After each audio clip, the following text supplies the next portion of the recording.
Hey everyone, welcome to my channel guys. आज मैं आपके साथ शेयर करने वाली हूँ योनमिन तेकुक फैन फिक्शन मेरा cold mafia love with innocent boy का पार्ट 20। तो चलिए स्टोरी को स्टार्ट करते हैं।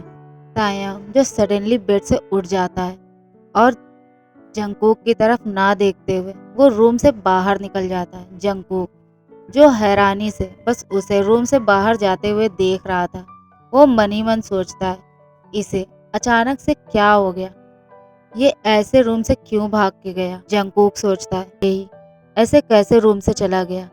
जंगकुक अपने फेस पर एक सॉफ्ट से स्माइल लाते हुए कहता है, अच्छा ही हुआ जो ये यहाँ से चला गया, वरना मैं इसे कैसे फेस करता। और ये सोचते हुए वो खुद बेड पर लेट जाता है और एक पिल्लो को अपने फेस पर रखते हुए अपने फेस को उसको छुपा लेता है। तायंग जो रूम में जाके सीधा बाथरूम के अंदर चला जाता है और खुद को शांत करने के लिए अपने क्लोथ्स को रिमूव करके एक कोल्ड बाथ लेने लगता है।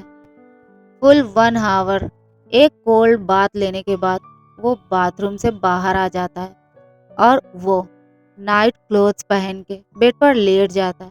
अब वो एक पिल्लो को हग कर लेता है और मन ही मन सोचता है, मैंने आज ये क्या किया, मैं ये कैसे कर सकता हूँ। मैंने उसे किस किया, उसके लिप्स का टेस्ट मैं भूल नहीं पा रहा हूँ। मैं उसे और भी ज्यादा चाहता हूँ। वो दोनों एक दूसरे के बारे में सोचते हुए सो जाते हैं। अब नेक्स्ट डे योंगी जो जिमिन से पहले ही अपनी नींद से उठ जाता है, वो अपनी आईज ओपन करके देख जिमिन को जो उसके पास ही लेटा हुआ था और जिमिन का एक हाथ योंगी के वेस्ट के ऊपर था। योंगी उसे स्लोली अपने वेस्ट के ऊपर से हटा देता था और खुद बेड से उठने की ट्राई करता, बट उसके बैक पे बहुत ज्यादा पेन होने की वजह से वो ठीक से उठ भी नहीं पा रहा था। योंगी जिमिन की तरफ देखता है, उसके हैंड को देखता है और कहता है, ये प्रवर्ट इंसान इतना ज्यादा बीस्ट कैसे हो सकता है। ये बेड पर एक वाइल्ड एनिमल की तरह बिहेव करता है। और ये कहते हुए वो उसके शोल्डर को देखता है जो ब्लड से भीगा हुआ था। इवन बेड सीट पे भी ब्लड लगा हुआ था। योंगी ये सब देख के घबरा जाता है और वो अपने पेन को भी भूल जाता है। वो जल्दी से बेड से उठ और डोर ओपन करने की ट्राई करता है, बट वो डोर को ओपन नहीं कर पाता। वो भागते हुए नाइट स्टैंड के पास आता है। वो देखता है जिमिन का फोन जो वहीं पर रखा हुआ था। वो उसके फोन को उठाते हुए डॉक्टर का नंबर उसमें सर्च करने लगता है, बट वो इसे नहीं पाता और वो जल्दबाजी में तायोंग को कॉल कर देता है। तायोंग जो कॉल रिसीव करके कहता, गुड मॉर्निंग जिमिना, कैसे हो तुम और तुम्हारा पेन क्या अब वो कम हुआ। योंगी अपनी शेकिंग वॉइस में कहता है, हेलो। तायोंग कहता है, कौन। योंगी कहता है, मैं योंगी बोल रहा हूँ। क्या तुम वही हो जो कल जिमिन को यहाँ उसके मेंशन में लेकर आया था। तायांग कहता है, हाँ, बट तुमने कॉल क्यों किया है। जिमिन और जिमिन कहाँ है, तुमने उसके साथ क्या किया। फोन उसे दो, मैं अभी उससे बात करना चाहता हूँ। अगर तुमने उसके पेन का फायदा उठा के उसके साथ कुछ भी किया होगा ना, सो आई विल किल यू। मैं तुम्हें छोड़ूंगा नहीं, ये बात याद रखना। यूंगी रोते हुए कहता है, मैंने कुछ नहीं किया, बस तुम प्लीज जल्दी आ जाओ। और हाँ, डॉक्टर को भी कॉल करके प्लीज उसे जल्दी आने के लिए कहो। और ये कह के वो तायोंग की कोई भी बात सुने बगैर ही कॉल को कट कर देता है। तायांग जो जल्दबाजी में डॉक्टर को कॉल करता है और खुद भी अपने मेंशन से निकल जाता है जिमिन के मेंशन के लिए। योंगी जो कॉल कट करने के बाद भागते हुए बेड पर आता है और जिमिन को उठाने की ट्राई करता है।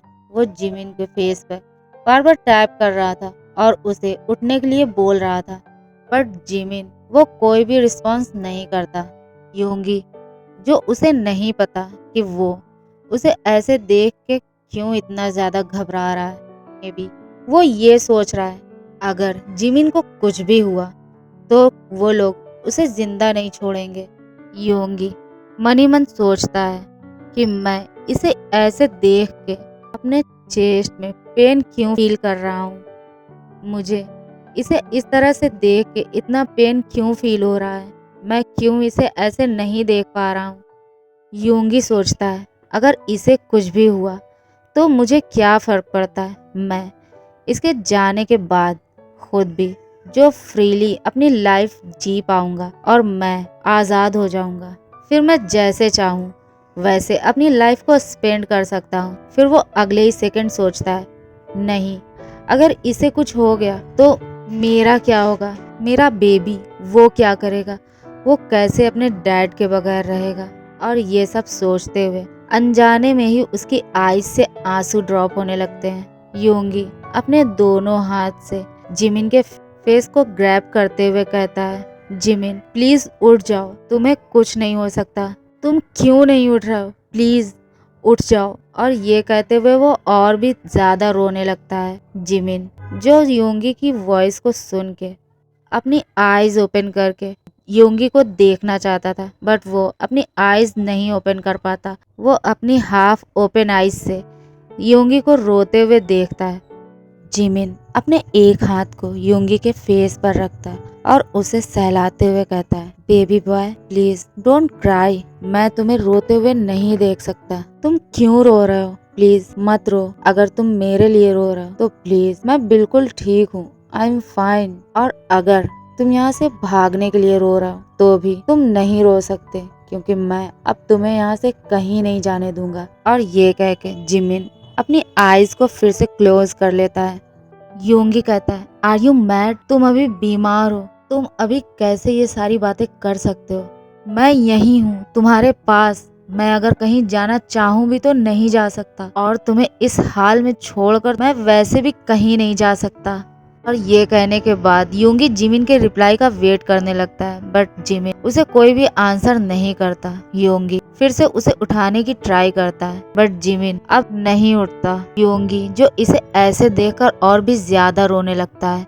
वो रोते हुए बेड के दूसरे साइड देखता है। वो देखता है जिमिन के क्लोथ्स को जो बेड से नीचे पड़े हुए थे। योंगी को याद आता है कि जिमिन ने अभी कुछ भी नहीं पहना, वो अभी फुल नेकेड है। योंगी बेड से उठते हुए अपने आंसुओं को वाइप करके बाथरूम की तरफ चला जाता है। वो वहां से एक वेट टॉवल लेकर आता है और जिमिन को उससे क्लीन करके उसे क्लीन क्लोथ पहना देता है। और कल रात में उनके बीच जो हॉट सेशन हुआ उसमें जो भी मेस हुआ वो सब कुछ योंगी क्लीन कर देता है।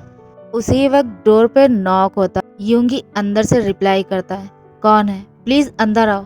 और ये कह के वो बेड के पास ही खड़ा हो जाता है। तायांग जल्दी से डोर ओपन करके डॉक्टर के साथ जिमिन के रूम में आ जाता है।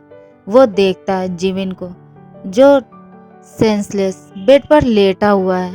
तायांग योंगी की तरफ अपनी कोल्ड आइज से देखता है। योंगी जो उसे खुद को इस तरह से देखते हुए डर जाता है। अब वो बेड से दूरी बना के खड़ा हो जाता है। डॉक्टर जो अब जिमिन को चेक करता है वो देखता है जिमिन को जिसकी बॉडी फीवर की वजह से जल रही थी। डॉक्टर देखता है जिमिन के शोल्डर को, वो उसके बैंडेज को ओपन करके दोबारा से वहां पर मेडिसिन अप्लाई करके उसे बैंडेज कर देता है। तायांग कहता है डॉक्टर उसे क्या हुआ है। डॉक्टर जो योंगी की तरफ देखता है और कहता है इनके शोल्डर से इतनी ज्यादा ब्लीडिंग कैसे हो सकती है। बैंडेज होने के बाद भी योंगी अपने सिर को नीचे की तरफ करके फ्लोर की तरफ देखने लगता है। तायांग जो अपने कोल्ड फेस के साथ डॉक्टर की तरफ देखता है और उसे अपनी कोल्ड वॉइस में कहता है मैंने पूछा उसे क्या हुआ है, कल रात तक जब मैंने उसे यहाँ छोड़ा वो बिल्कुल ठीक था। डॉक्टर कहता है उनके शोल्डर से कुछ ज़्यादा ही ब्लीडिंग हुई है, मुझे ऐसा लगता है जैसे मिस्टर पार्क ने अपने शोल्डर पर कुछ ज़्यादा ही प्रेशर डाल दिया है जिससे उनके शोल्डर से इतनी ज़्यादा ब्लीडिंग हुई और वीकनेस आ गई। टायर्ड और वीक होने की वजह से उन्हें फीवर आ गया है। तायांग जो योंगी को घूर कर देखने लगता है। योंगी जो अभी भी अपनी आईज को नीचे किए हुए खड़ा था। डॉक्टर यूंगी की तरफ देखते हुए कहता है, सर, आपको अभी अपने हस्बैंड का बहुत ज़्यादा ख्याल रखना होगा। उन्हें आपकी देखभाल की ज़रूरत है। यूंगी जो डॉक्टर की तरफ देखने लगता है। डॉक्टर कहता है, मैं कुछ मेडिसिन दे रहा हूँ जिसे आपको टाइम पर इन्हें देना होगा, और कुछ जो आपको इनके शोल्डर पर अप्लाई करना होगा, जिससे इनका घाव जल्दी भर जाएगा और ये जल्दी ही ठीक हो जाएंगे। यूंगी हाँ में अपना सर हिलाता है। तायांग जो डॉक्टर से कहता है, उसे ठीक होने में अभी कितना वक्त लग सकता है। डॉक्टर कहता है, अगर इन्होंने टाइम पर अपनी मेडिसिन ली और अपना ख्याल रखा तो 1 वीक में ही ये रिकवर हो सकते हैं। डॉक्टर जो फिर से यूंगी की तरफ देखते हुए कहता है, आपको अपने हस्बैंड की बॉडी को बार बार गीले टॉवल से क्लीन करते रहना होगा, जिससे उनका फीवर जल्दी ही चला जाएगा। मैंने इन्हें इंजेक्शन दे दिया है। अब मिस्टर पार्क थोड़ी ही देर में अपने सेंस में भी आ जाएंगे, बट आपको उनके फूड और मेडिसिन का बहुत ज़्यादा ख्याल रखना होगा, ओके? यूंगी हाँ में अपना सर हिला के वापस चुपचाप खड़ा हो जाता है। डॉक्टर अब वहाँ से जा चुका था। तायांग यूंगी की तरफ घूरते हुए कहता है, मुझे ऐसा क्यों लग रहा है कि तुमने कल रात भी उसे सेड्यूस किया, जिससे वो खुद पर कंट्रोल नहीं कर पाया। Are you mad? Yoongi Taeyang की कोल्ड वॉइस को सुन के डर जाता है और कहता है, मैंने कुछ भी नहीं किया।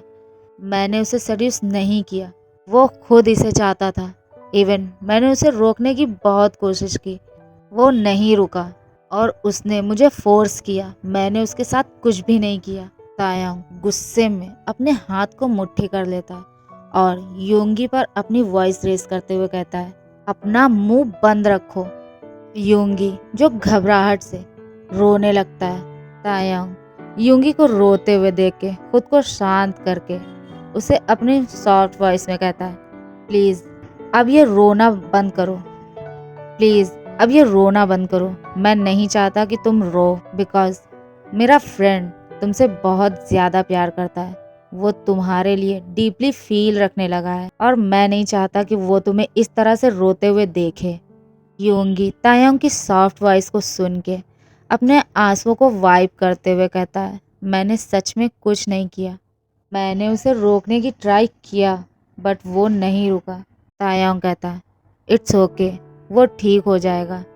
डोंट वरी, अब तुम्हें उसका ख्याल रखना होगा। और हाँ, यहाँ से भागने की ट्राई मत करना, बिकॉज अब तुम यहाँ से नहीं भाग सकते, क्योंकि मैं खुद इसका ख्याल रखूंगा।